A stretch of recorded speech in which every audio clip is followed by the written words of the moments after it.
Hi guys, Fonzie here from Motorsport HSV. Today we've got Jaden's Maloo back on. It's got a heartbeat Magnuson on it. We had a couple of issues with throwing belts, so we went to the upgraded LSA kit with a 8PK. We'll show you here. So what there is available is depending what blower is available, that's a new snout, so you get an internal and you get basically an LSA idler, and you make that depending what the water pump is. You might have to retrofit that as well from the different entries plus the where it mounts up. So it's a full separate drive, which is independent of the normal 6PK.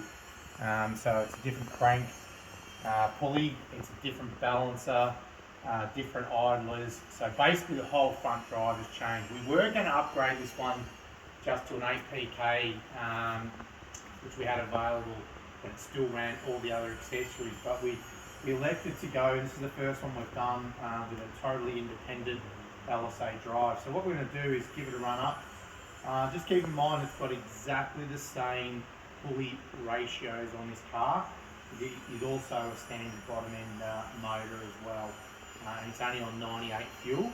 So we'll show you what the differences are before and after.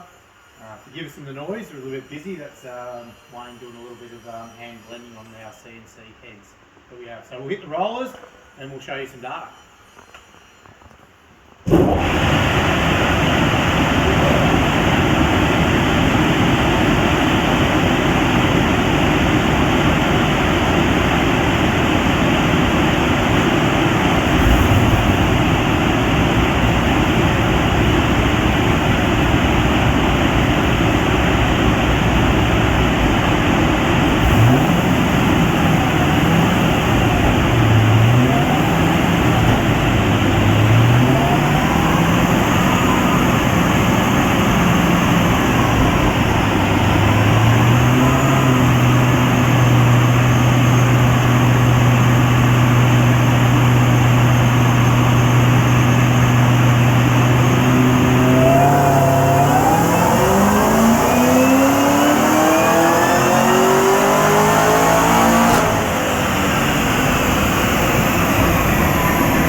Okay, that's pretty healthy. It's a 530 rear wheel kilowatts. Yeah, on still a standard engine with a camshaft. So what we're going to show you is a couple of overlays.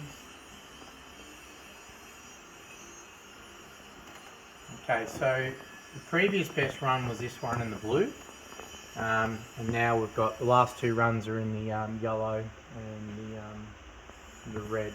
So the last run was there. I can switch either one off, it won't really matter. We can switch off the red one if you like. Now what it's done is, look at the difference in boost. We've got more boost and it's all the way across. We've obviously generated more torque. So it's amazing to see the belt slip that these things still must have, even on a 2300 blower. It actually had more than we thought. So it's the same ratios on there, but you can see that proves we've obviously had belt slip. So that's how much the car's picked up, that much in torque, that much in boost. So down low it's got, nearly 2 pounds, and up top it's got 1.2, 1.5 pounds. So that's a substantial difference. So, we learn everything all the time. It's the first one we've done on this. So, guys, if you've got a Magnuson or even a Harrop out there, the LSA kit, if they've got it available, or we can custom make some stuff, definitely worth doing. So, until next time, take care.